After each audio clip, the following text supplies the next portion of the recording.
you know, just to be, you know, have some fans and sign some autographs and dance and just everything that happened yesterday. It was an awesome experience, you know, awesome welcoming. It was really fun just to see, you know, how much enthusiasm people had, and how many, you know, Miami fans were out here in El Paso.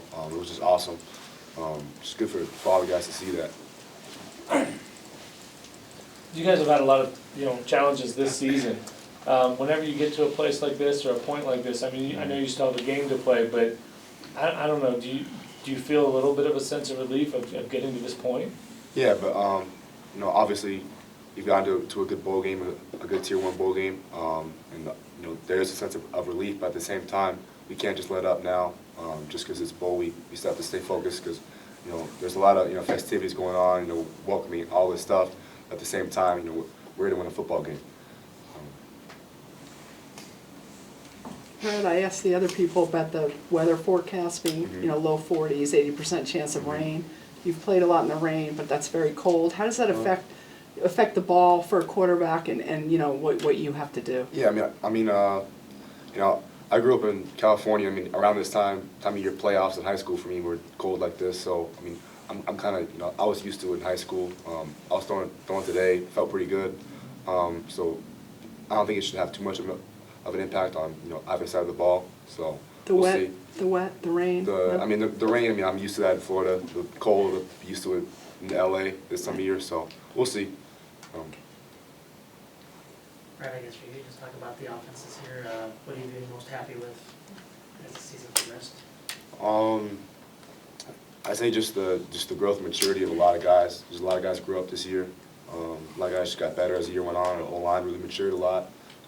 Nick took some, you know, good ownership of the O-line. I think Stacy grew up a lot this year.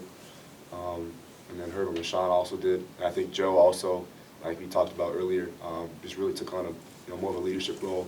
And he knew he had to, you know, going into the season now that Gus is, you know, the injury that Gus suffered.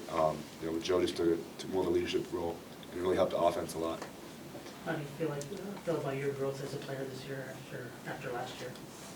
Yeah, I mean, I say the same thing too, just maturity-wise. I mean, just across the whole offense, guys had to grow up.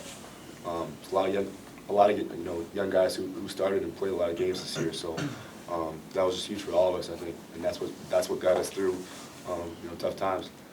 Matt, how much did it mean to you guys today to look up and see Kirby out there and Gus out there, Sonny, and all the Darian, all these guys that have, you know, your brothers have been hurt, to have them out here? What does that mean? Yeah, it was good to see them. I mean, it's good to see that they chose to travel because if you're injured, you know, you have a choice as to whether to come to the game or not. It's just good to, you know, to see them out there. I mean, it just shows, you know, just how close our team is. That guys, even though they have no participation in the game, they're still coming to support. It was awesome to see that. You know, Kirby's a guy who was a leader for us all year long. It was unfortunate that, you know, the injury that he suffered, but it's just good that, you know, to have their presence there. It was awesome. When you touched on Joe a second ago, I wanted to bring it back to him. What he stands on the verge of doing, you know, what do you think it would mean to him, to this program, to your offense, if you could? Yeah, it's an awesome milestone. I mean, Joe's one of the hardest workers on the team. You know, on the off season, he worked very hard. He obviously knew that there was a bit of a, you know, added weight in his shoulders, you know, without Gus being there. So for him to, you know, to carry the offense at times this year was huge for us, and just, you know, for him to reach that milestone, I mean, it just bodes well for him, you know, for him as a player and for our offense, for, you know, for our O-line and, you know, all the other guys blocking for him. What have you seen from him from a maturity standpoint? From Yeah. August to now? Yeah, I mean, just you know, being that guy who, you know, like for me, you know, for me as a quarterback, I can't see everything. You know, I don't have eyes in the back of my head.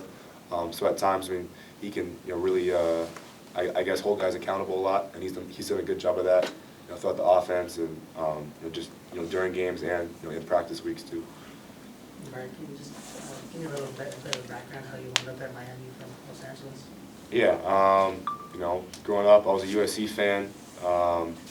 Didn't really get many offers. I mean, I didn't have any actually until Miami offered me, like midway through junior year. Coach Coley, he was the first guy to recruit me. I committed maybe a month later.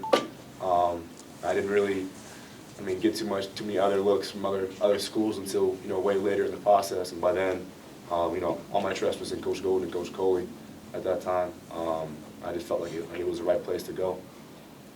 Brad, how impressed are you? We've asked you this before, but with starting with Larry Scott and what he's done for this team and how he's hung in there with the uncertainty for, for his future. Yeah, he's just, done an awesome job just keeping us together and just keeping the foundation that Coach Golden laid down for us. I mean, he's just done an awesome job, and just keeping the morale going, just not letting guys falter and, break off, just keeping everyone together. He's done an awesome job, and he's gotten us to this point. I just finished strong for him and, all the other coaches. On the defensive side of the ball, what do you think would be the key to success to getting the win this Saturday? Defensive or offensive? Offensive. Offensive? Yeah. Just playing our game, just playing sound, not turning the ball over. It seems like, that this team has gotten a lot of turnovers this year.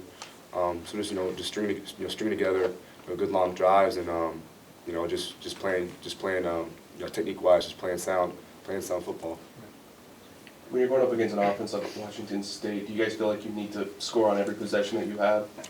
No, not necessarily.